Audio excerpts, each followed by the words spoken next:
Kembali lagi di Cerita Cinta Channel. Jangan lupa like, comment, and subscribe ya. Terima kasih. Beberapa hari setelah kejadian itu, hubungan Bian dan Dion semakin renggang, dan bahkan mereka terlihat tak pernah lagi dalam satu keadaan yang sama. Seperti halnya saat ini, Bian dan Andre sedang nongkrong di kantin. Dari kejauhan, Bian sudah melihat kedatangan Dion, maka Bian akan langsung cabut pergi, dan begitu pun sebaliknya. "Kalian berdua ini kenapa lagi sih?" tanya Andre yang kesal melihat kedua sahabatnya bertingkah seperti anak kecil. "Gak apa-apa," jawab Dion cuek. "Kalian kayak anak kecil, tahu nggak?" seru Andre. "Dia yang kayak anak kecil. Cih, sahabat macam apa yang tega menusuk sahabatnya sendiri?" ucap Dion kembali terlihat marah.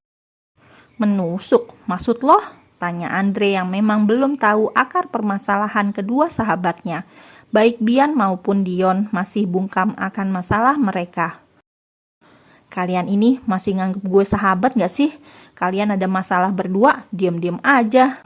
Dan buat gue berada di situasi tengah-tengah yang gak tahu apa-apa begini, gue berasa kayak kambing congean yang gak ngerti apapun," seru Andre meluapkan kekesalannya. "Lo tanya aja sama dia," jawab Dion cuek. "Lo atau dia itu sama, kalian sama-sama sahabat gue," ucap Andre dingin. "Males gue bahas tukang tikung kayak dia. Dah lah, gue cabut," ucap Dion langsung pergi. "Gue punya temen berdua kayak setan semua," ucap Andre frustasi. "Bi, kamu marah sama aku?" tanya Lira saat menghampiri Bian di taman kampus. "Enggak sayang, aku cuma sedikit bingung aja," ucap Bian sambil menyelipkan anakan rambut ke belakang telinga Lira. "Bingung kenapa, Kak Dion?" tanya Lira, langsung dibalas anggukan oleh Bian. "Dia masih marah sama aku," ucap Bian lirih sambil menyandarkan kepalanya di bahu Lira. "Maafin aku ya," ujar Lira yang merasa tidak enak karena secara tidak langsung dialah yang membuat hubungan Bian dan Dion renggang. "Bukan salah kamu, Yang," kata Bian pelan. "Seandainya aku tahu dari awal bahwa Ariel yang dia maksud adalah kamu," ucapnya sambil menghela nafasnya panjang. "Memang kenapa kalau kamu dari awal sudah tahu aku Ariel? Apa kamu nyesel sudah kenal sama aku? Apa kamu nyesel udah mencintaiku? Dan apakah kamu nyesel kita jadian seperti ini?" ucap Lira dengan nada dingin, membuat Bian langsung bangun dan menatap wajah Lira. Bukan seperti itu, Yang," ucap Bian merasa seperti salah berbicara. "Sudahlah, aku mau pulang," ucap Lira, lalu segera beranjak dari duduknya dan pergi. "Yang, tunggu dulu. Ra, jangan begini dong," ucap Bian berusaha mengejar Lira, namun Lira masih tetap pergi meninggalkan Bian. Pekik Bian semakin kesal. "Rel, menurut lo, gue mesti gimana dong?" tanya Ariel. Saat ini, ia sedang mengunjungi apartemen Aurel dan Raffi, tapi dia tidak berada di dalam apartemen mereka. Ya, Ariel bertemu Aurel di kafe bawah apartemen.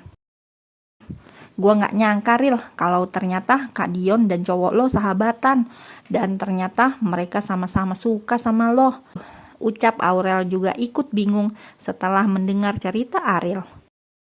"Makanya itu, dan sekarang hubungan mereka renggang gara-gara gue.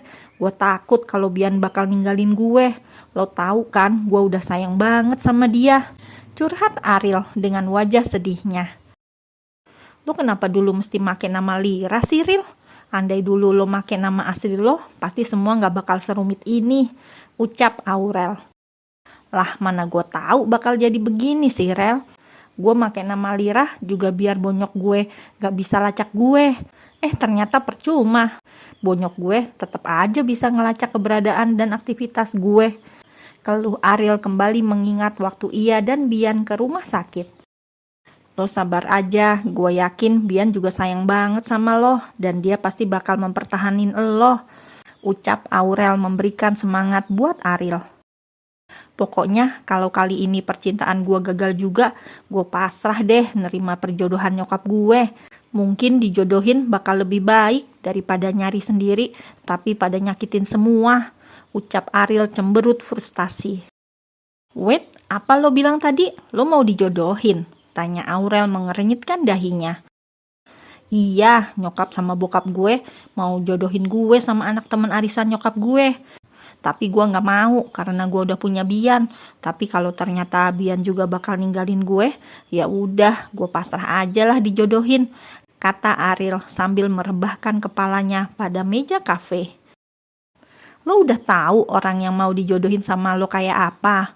Tanya Aurel langsung dibalas gelengan kepala oleh Ariel. Lah kalau ternyata dia om-om gimana Ril? Bisnis keluarga lo masih baik-baik aja kan? Gak ada masalah kan? Kok gue ngeri ya? Gue takut lo dijodohin sama om-om atau enggak cowok yang udah mateng, perut buncit kayak orang bunting, pakai kacamata. Astaga, amit-amit, ucap Aurel bergidik ngeri sambil mengelus perutnya. Sialan loh, kok malah nakut-nakutin gue sih? Sungut Ariel kesal. Hehe, bukan gitu Ril, gue cuma takut aja. Soalnya kemarin gue nonton drakor perjodohan.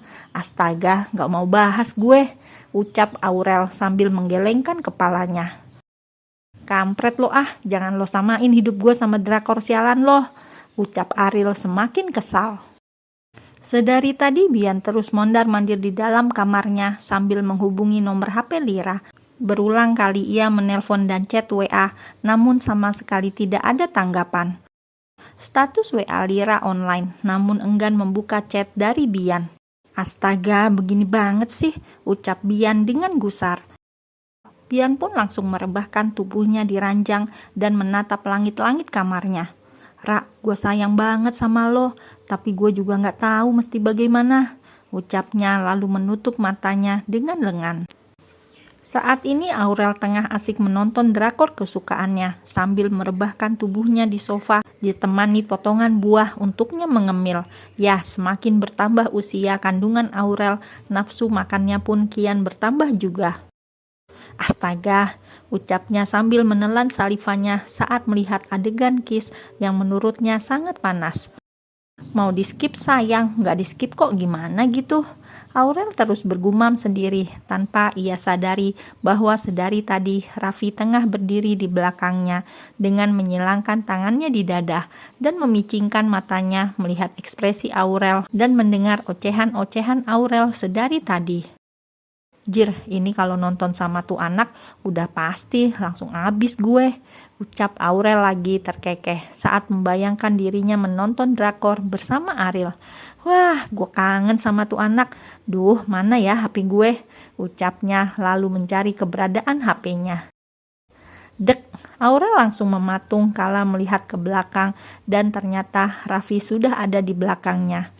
Ia segera melepas earphone yang sedari tadi menancap di telinganya. Dari kapan lo di situ? Ucap Aurel terbata karena gugup.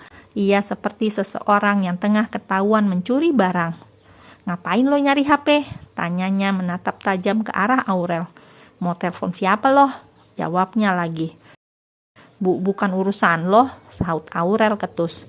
Gua gak suka lo nonton-nonton kayak begituan lagi, ucap Raffi dingin, lalu segera berjalan menuju kamar mandi untuk membersihkan dirinya setelah seharian beraktivitas. Kesibukan Raffi kini bertambah 2 kali lipat karena harus membagi waktu untuk ke kantor dan kuliah. Suka-suka gue lah, mata-mata gue juga pakai data internet gue sendiri, ucap Aurel kesal membuat langkah Raffi terhenti. Gue gak mau anak gue nantinya lo racuni sama adegan begituan, ucap Raffi tanpa menoleh ke belakang. Dek. Jantung Aurel berdetak kian cepat kala mendengar Raffi menyebut kata anak gue. Benarkah itu Raffi suaminya? Batin Aurel terdiam. Lo denger kan? Ucap Raffi karena tidak mendengar ocehan Aurel lagi. Aurel kembali merebahkan tubuhnya sambil memasang earphone lagi agar seolah Raffi mengira ia tidak mendengarnya, padahal ia sedang mengatur ritme jantungnya yang berdetak semakin cepat karena mendengar ucapan Raffi. Ya Allah, itu orang gak lagi kerasukan jin penunggu pohon asem di seberang kan? Gumam Aurel dalam hati. Setelah memastikan Raffi masuk ke dalam kamar mandi, Aurel segera membereskan laptop dan cemilannya. Ia segera mengambil bantal dan selimut, lalu tidur. Ia tidak mau terlibat percakapan lagi dengan Raffi. Bisa-bisa ia akan goyah hanya dengan ucapan Raffi yang menurutnya sepele, tapi menurut Aurel sangat berarti karena mengira bahwa Raffi mulai ada kemajuan dengan menerima anak dalam kandungannya.